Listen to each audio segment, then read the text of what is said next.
अस्सलाम वालेकुम फ्रेंड्स। ये किताब है सीरत मुस्तफ़ा सल्लल्लाहु ताला अलैहि वसल्लम की, जिसको लिखा है अब्दुल मुस्तफ़ा आज़मी रहमतुल्लाहि ताला अलैह ने। देखिए, इस किताब की शुरुआत की गई है हुज़ूर अकरम सल्लल्लाहु ताला अलैहि वसल्लम के ख़ानदानी हालात से, जिसमें सबसे पहले नबी करीम सल्लल्लाहु ताला अलैहि वसल्लम का नसबनामा दिया हुआ है, जिसमें देखिए लिखा हुआ है कि हुज़ूर अक़दस सल्लल्लाहु ताला अलैहि वसल्लम का नसब शरीफ वालिद माजिद की तरफ से ये है। वालिद माजिद मतलब उनके अब्बू की तरफ से, ठीक है। देखिए लिखा हुआ है हज़रत मोहम्मद मुस्तफ़ा सल्लल्लाहु अलैहि वसल्लम बिन अब्दुल्ला बिन अब्दुल मुत्तलिब। देखिए ये जो बिन बिन करके लिखा हुआ था ना, इसका मतलब ये है कि ये उनके बेटे हैं, यानी कि हज़रत मोहम्मद मुस्तफ़ा सल्लल्लाहु अलैहि वसल्लम हज़रत अब्दुल्ला के बेटे हैं, ठीक है। यानी हुजूर के वालिद का नाम, हुजूर के अब्बू का नाम अब्दुल्ला था, फिर हज़रत अब्दुल्ला के वालिद का नाम अब्दुल मुत्तलिब था, ठीक है। फिर लिखा हुआ है बिन हाशिम बिन अब्द मनाफ, यानी कि अब्दुल मुत्तलिब के वालिद का नाम हाशिम है, और फिर हाशिम के अब्बू का नाम अब्द मनाफ है, ठीक है। तो इस तरह से देखिए कई नाम दिए हुए हैं, यानी कि पूरे हुज़ूर अकरम सल्लल्लाहु ताला अलैहि वसल्लम के आबा व अजदाद का नाम दिया हुआ है। उसके बाद यहाँ पे लिखा हुआ है कि और वालिदा माजिदा की तरफ से हुज़ूर का शजरा नसब ये है कि हज़रत मोहम्मद मुस्तफ़ा सल्लल्लाहु ताला अलैहि वसल्लम बिन आमिना बिन्त वहब बिन अब्द मनाफ, ठीक है। यानी कि हज़रत मोहम्मद मुस्तफ़ा सल्लल्लाहु अलैहि वसल्लम बेटे थे किसके? हज़रत आमिना के। और हज़रत आमिना किसकी बेटी थी? अब यहाँ पे देखिए आमिना के वालिद, यानी कि आमिना के हज़रत आमिना के अब्बू का नाम दिया हुआ है कि वो वहब की बेटी थी, ठीक है। और वहब किसके बेटे थे? अब्द मनाफ थे। फिर यहाँ पे भी उनके आबा व अजदाद का, नानी की तरफ से सारे निहाल का पूरा के आबा व अजदाद का नाम दिया हुआ है। उसके बाद देखिए यहाँ पे क्या लिखा है, मगर इस पर तमाम मौर्रिखीन का इत्तेफाक है कि अदनान हज़रत इस्माईल अलैहिस्सलाम की औलाद में से हैं, और हज़रत इस्माईल अलैहिस्सलाम हज़रत इब्राहीम खलीलुल्लाह के फ़र्जंद अर्जुमंद हैं, ठीक है।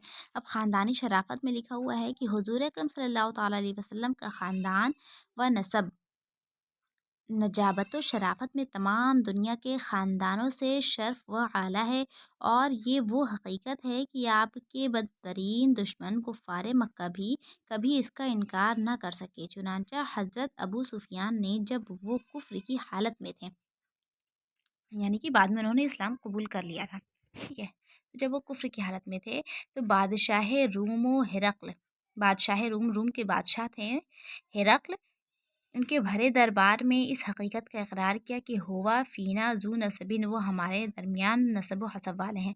देखिए यहाँ पे लिखा हुआ, यानी नबी करीम सल्लल्लाहु ताला अलैहि वसल्लम आली ख़ानदान है। हालांकि उस वक्त वो आपके बदतरीन दुश्मन थे और चाहते थे कि अगर ज़रा भी कोई गुंजाइश मिले तो आपकी ज़ात पाक पर कोई ऐब लगाकर बादशाह रूम की नज़रों से आपका वक़ार गिरा दें। मुस्लिम शरीफ की रिवायत है कि अल्लाह तबारक व तआला ने हज़रत इस्माईल अलैहिस्सलाम की औलाद में से किनाना को बरगज़ीदा, बरगज़ीदा मतलब चुन लिया, को बरगज़ीदा बनाया, यानी कि उनको चुना हुआ बहुत ख़ास बनाया, ठीक है। और किनाना में से कुरैश को चुना, उसके बाद कुरैश में से बनी हाशिम को मुंतखब फरमाया, और बनी हाशिम में से मुझको चुन लिया। बहरहाल ये एक मुसल्लमा हकीकत है कि नबी करीम सल्लल्लाहु ताला अलैहि वसल्लम एक बहुत ही बुलंद मर्तबा और बहुत ही नियामत व बुजुर्गी वाले शख्स थे कि आपकी मिस्ल दुनिया में कहीं ना मिला।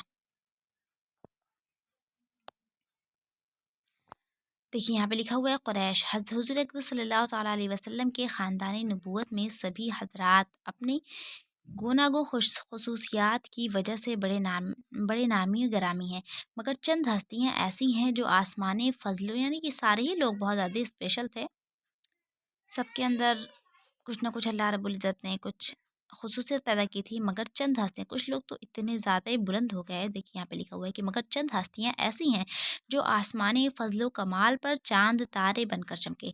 इन बाकमालों में फ़हर बिन मालिक भी हैं, उनका लक़ब कुरैश है, और उनकी औलाद कुरैशी या कुरैश कहलाती है। ये होता है ना, हुज़ूर अकरम सल्लल्लाहु ताला अलैहि वसल्लम कुरैश ख़ानदान के थे, तो वो कुरैश ख़ानदान के थे, यानी कि वही फ़हर बिन मालिक के ख़ानदान के थे, और उनको उनकी सारी, और उनको भी लोगों ने कुरैश कहा, ठीक है। और उनके बाद के लोग जितने हुए उनके ख़ानदान में, वो सब कुरैशी कहलाए। अब देखिए उनको कुरैश क्यों कहा जाता था। देखिए फ़हर बिन मालिक कुरैश इसलिए कहलाते हैं कि قریش ایک سمندری جانور کا نام ہے جو بہت ہی طاقتور ہوتا ہے اور سمندری جانوروں کو کھا ڈالتا ہے۔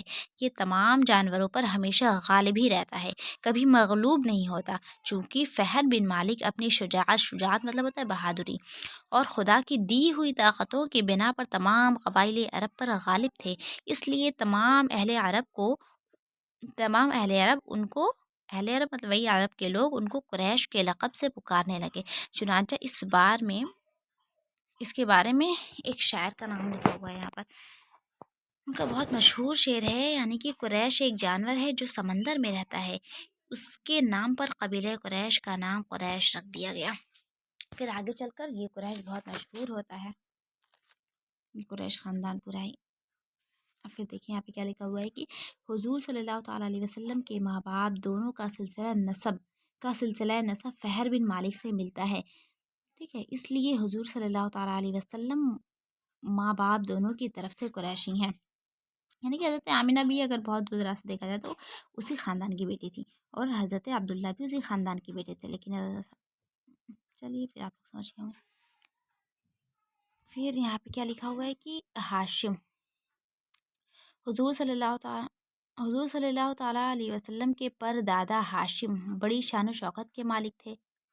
مطلب یہاں پہ کچھ لوگوں کا نام اس طرح سے دیا ہوا ہے کہ یہاں پہ لکھا ہوا تھا نا کہ کچھ لوگوں نے آسمانی فضل و کمال پر بہت زیادہ، مطلب ان کا مرتبہ بہت ہی زیادہ بلند ہے، اپنے مطلب وہ ایسا کام کرتے تھے کہ ان کی بہت زیادہ شہرت ہوئی، جیسے فہر بن مالک، ٹھیک ہے، اپنی شجاعت اپنی بہادری کی وجہ سے بہت مشہور تھے۔ اب یہاں پہ دوسرے لوگ کا نام آ رہا ہے، حضرت ہاشم کا نام، ٹھیک ہے۔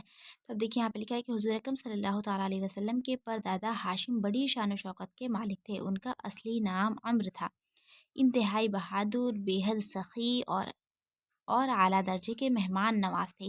ایک سال عرب میں بہت سخت قحط پڑ گیا اور لوگ دانے دانے کو محتاج ہو گئے، تو یہ ملک شام سے خشک روٹیاں خرید کر حج کے دنوں میں مکہ پہنچے، ٹھیک ہے، خشک مطلب سوکھی ہوئی روٹیاں لے کر مکہ پہنچے اور روٹیوں کا چورا کر کے اونٹ کے گوشت کے شوربے میں سرید بنا کر تمام حاجیوں کو خوب پیٹ بھر کھلایا۔ اس دن سے لوگ ان کو ہاشم مطلب روٹیوں کا چورا کرنے والے کہنے لگے۔ مطلب یہ چیز یہ ہوتا ہے نا، سالن میں روٹی ڈال کر کے ایک طرح کی ایک ڈش بنتی ہے جو کہ اس وقت بھی بہت مشہور تھی، کافی دنوں تک مشہور ہی ہو سکتا ہے، آج بھی کچھ لوگ اس طرح سے کھاتے ہوں، بٹ یہ ہے کہ یہاں پہ قحط سالی کے وقت میں اتنے زیادہ لوگوں کو اس طرح سے کھلا دینا ایک بہت ہی بڑی بات تھی، جس کی وجہ سے لوگ حضرت ہاشم بہت زیادہ بلند ہوئے تھے، مطلب مشہور ہوئے تھے۔ اب دیکھیے کیا لکھا ہے، چونکہ یہ عبد مناف کے سب لڑکوں میں بڑے اور باصلاحیت تھے، اس لیے عبد مناف کے بعد کعبہ کے متولی سجادہ نشین ہوئے، بہت حسین و خوبصورت تھے اور وجیح تھے۔ جب سن شعور کو پہنچے تو ان کی شادی مدینے میں قبیلہ خزرج کے ایک سردار عمرو کی صاحبزادی سے ہوئی، جن کا نام سلمہ تھا، اور ان کے صاحبزادے عبد المطلب مدینہ ہی میں پیدا ہوئے۔ چونکہ ہاشم 25 سال کی عمر پا کر ملک شام کے راستے میں بمقام غزہ انتقال کر گئے۔ یہ غزہ وہی غزہ ہے جہاں آج کل جھگڑا ہو رہا ہے شاید، مجھے تو خیال کرا نہیں۔